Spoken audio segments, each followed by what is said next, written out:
And for our audience who may or may not know, is we do have the local association, then we have the state level association, then we have the national association, and they're all three in line with each other, but there's all opportunities to serve there. And Paul, very active on the state level. Aspen, obviously president of our local association and done some state level stuff. We've done some stuff over the years on both local and state level and on national. I've been on a committee or two up on the national level. That's a whole different ballgame. But there are opportunities to serve where you can, where you feel great about it. And Paul, I love the fact that you're actively listening, but then wanting to take action. Right. So I think that, that fulfills, that's one of the big likes for you right now. Mm-hmm. What's the dislike, or if you want to bring out the H word, you can, but that's I think for me, it's the customers that don't listen. I think that's got to be so you strongly dislike. Strongly dislike. You have those conversations where, the house isn't selling, so I'm going to go to somebody else. And then you have been talking to them about price reductions. Then they list with somebody else at the price you told them to go to. Mm-hmm. That drives me nuts. Just happened to me last week. Mm-hmm. But yeah, it's when you are giving them all the information, saying, this is my job, is to get all the data, give you what the market is telling us. And then they just go, nope, I want to price it at $1 million. It's like, well, it's worth 100, so yeah, you can do whatever you want. Sure. But that's what drives me nuts about this, and I think I'm in a down spot in the industry right now with my production. So I think I dislike more things than not. See, and that's interesting, because like when you're like, oh, I really know it's going to sell here, but do I compromise my integrity and tell them it's going to, give them a little bit higher number just to get the business? That's what a lot of realtors do. You toe the line though, right? I mean, you tell them exactly. I'll say it's not going to appraise over this. Yeah. And that's a hard thing to do, because then you watch your, what should have been a listing that you had go to another realtor because they told them a higher price.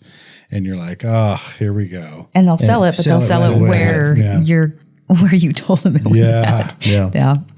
And I never feel guilty about not using me either. All right. Yeah. And I've long said, like, what is the point of hiring a professional and not listening to him? I have never once gone to my accountant and said, look, I know we got to fill out these forms. But I was Googling. That's right. But I've decided we're going to do it this way. I've never gone to my doctor and said, I've got these problems. But my dad said. Yeah. Right. We don't do that. We go to a professional and we trust their opinion. And I always want my customers to have say in what's going on. I want them to help with the process. In cases like that, I will tell them, look, I can only justify this. I think maybe I can find a buyer a little bit higher, but where you're at, I don't even think I can do that. But if this is what you want to try, let's agree that we'll give it a try, and we'll give it a 10-day, 15-day. If we're not seeing the results, then maybe we start moving where I'm at. And people can be a little bit more open to stuff like that, I find. But I'm with you. I hate that. Yeah. I hate that. Not that I want to be the authority in everything when I'm in a transaction, but what would be the point in hiring me if you know better? If your grandpa bought a place in Oregon 14 years ago and he's the expert, then for sale by owner it and have your grandpa represent you. He's the guy. Yeah, he's the man. Yeah. No, what's funny is I had that happen a few weeks ago, and I came back in a market analysis. Another realtor months before, like a year ago, I should say, gave him this outlandish number, and I did my market analysis, and I came in at a very specific number, in a very specific range, and he blew up at me. Cussing on the phone, yelling, hung up on me. I called him back. We talked for a few minutes, hung up on me again. He called me back the next day and I had to apologize. I've never had a client do that. It's not even a client. It was a customer. And just, he got his wits about him. But anyways, long story short, he wasn't happy with my numbers, went and listed with another realtor, reduced the price. I'm not kidding you, sold $1,000 different than my market analysis. I had that happen. Yeah. It was $1,000 off. Yeah. $1,000 less. Yeah, $1,000 exactly. $1,000 less than and 6 months later. So, and all the pain in between. So I'm with you, man. That is a hard one. and especially for our audience, we're peeling back some layers here that are like, you know, you don't get to see, you know, a lot of our audience aren't people that sell real estate or in real estate per se in that regard. So we're peeling back the layers here on some things that we deal with. Well, one of the things too is that we're handcuffed in how we can respond to people. Yeah. And we have to be completely professional and, you know, make sure that they're still happy, even if the answer is no. But, you know, that's kind of the hard thing. I was like, you're being so stupid right now.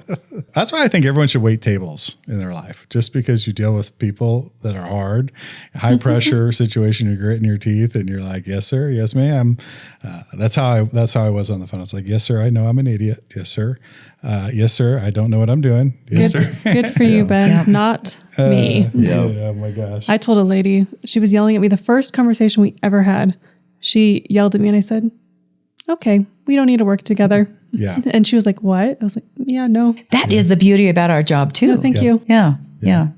Is we can say, you're not my people. Yeah. You're just not my. Go yell at someone else. Yeah. I'm not going to be your punching bag. That brings up a good point. How much time do we have? We have 4 minutes. All right. Well, I have one last thing. I mean, that brings up a good point, though, is when you start out really good in a transaction and then all of a sudden they flip and then you're just trying to play catch up and you can't come out of there's no way to come out of that relationship in a good way. You know what I mean? It starts out, everything is good. Then all of a sudden we get to objections and they're the most unreasonable people ever. You know, I think that's one of the other ones that I hate. Yeah, I get it. Yeah. And for me, the likes that I have, the biggest like that I have is the ability to work with some incredible people. I mean, my peers are wonderful people. This group, obviously, the first time home buyers, you just really get to meet some really fascinating and incredible people. A lot of the second, third time home buyers, they've got stories, and you really get to know those people and they become like family. Friends that are kind of family. And that's how you messed up. Yeah, that's one of my favorite things about this job is all the incredible people we get to work with. And there's not enough said about that because we are connecting, we are relationship builders, and we have to do that. Having said that, the strongest dislike that I have is there are some toxic apples in that, in that bag. And sometimes you get people that they bait you and they want you to engage with some toxic behavior. And I've been very acute at not engaging in it over the years. Every once in a while I dip my toe in the water and go, oh, I don't want to, that's not good. Shannon could probably list out some of those. But you can see it coming a mile away. And I strongly dislike that because if you don't play their game, then they just become ugly through the whole process. And that makes it really difficult and puts a bad taste in everyone's mouth. And it doesn't have to be that way. Could be. I think some people think they're fighting for their clients, but really they're just fighting. Just fighting to fight. Right. Yeah. I think the best thing you can do for your clients is be an advocate for them and have people want to work with you. And cordial and get along. Yeah. There's a lot to be said for that. I mean, if you're looking across the table and you have multiple offers and you've got one realtor that just fights to fight and another realtor that is, very amiable and you'll work well together. Clients can see that. It doesn't matter even if we kind of try and buffer it. They can still see it. Yeah. Clients can see it and they don't want to deal with that either. I agree. They can. They notice it.